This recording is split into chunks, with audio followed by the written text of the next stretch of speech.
क्या बोलेंगे इस प्रेम के संबंध में? अगर कुछ बोलेंगे तो समझिए सूरज के सामने दीप दिखाना है।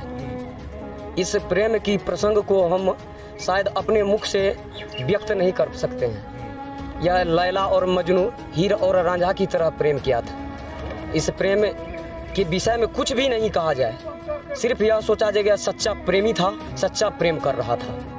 एक प्रेमी की हत्या हुई है, प्रेमिका अपने करंदन में वे भी अपने जान न्योछावर कर दिए।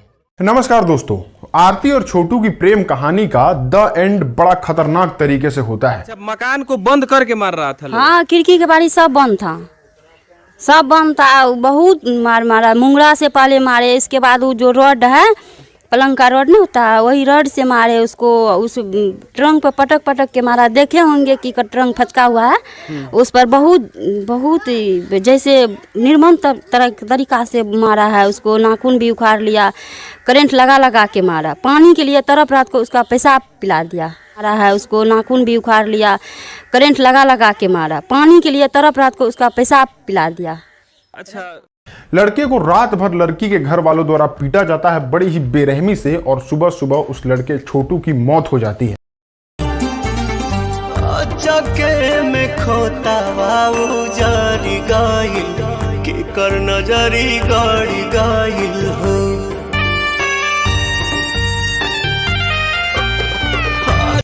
बिहार में यह घटना पहली बार नहीं है। अमूमन ये खबर देखने को मिलता है कि लड़की के घर अगर कोई लड़का गया, फैमिली वाले को पता चला, तो ज्यादातर केस में उसको मार दिया जाता है या फिर उसके साथ इतना गंदा सलूक किया जाता है कि वो जीवन भर मुंह दिखाने के लायक नहीं रहता है।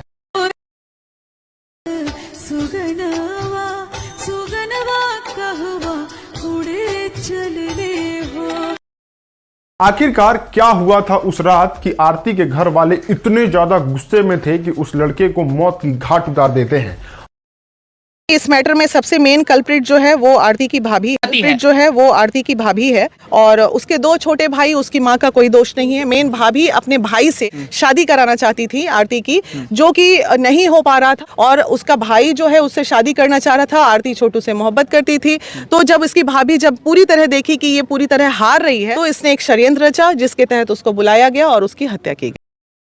दिन होता है 5 तारीख, लगभग शाम को आरती की भाभी कॉल करती है छोटू को इनविटेशन देती है कि आपको आना है आज आरती के जन्मदिन में, शाम में आरती के घर पे ही। छोटू शामिल होने पहुंचता है और वो बड़ा आसानी से इसलिए पहुंच जाता है क्योंकि आरती का घर और छोटू का ननिहाल बिल्कुल आसपास ही है, इसलिए छोटू बड़े आसानी से वहां पहुंच जाता है। सब थी कि करवा देंगे, मेरा सिर्फ पापा नहीं जानते थे और सब बोलते थे कि सब जानते थे कि बात करती है कि करवा दे।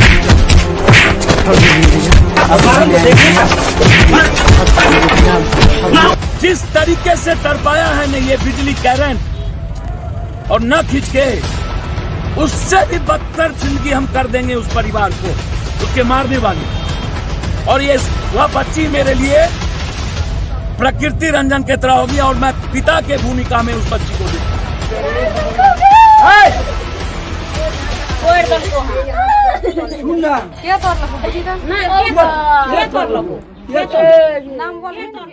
जन्मदिन में थोड़ा टाइम ज्यादा लग जाता है और रात का समय हो जाता है, तो आरती की भाभी छोटू को यह बताती है कि छोटू आज आप रुक जाइए, आज आपको नहीं जाना है, आप कल सुबह होते होते यहां से निकल जाइएगा। लेकिन आरती उस वक्त मना भी करती है छोटू को कि आप यहां मत रुकिए, यहां मामला गड़बड़ भी हो सकता है।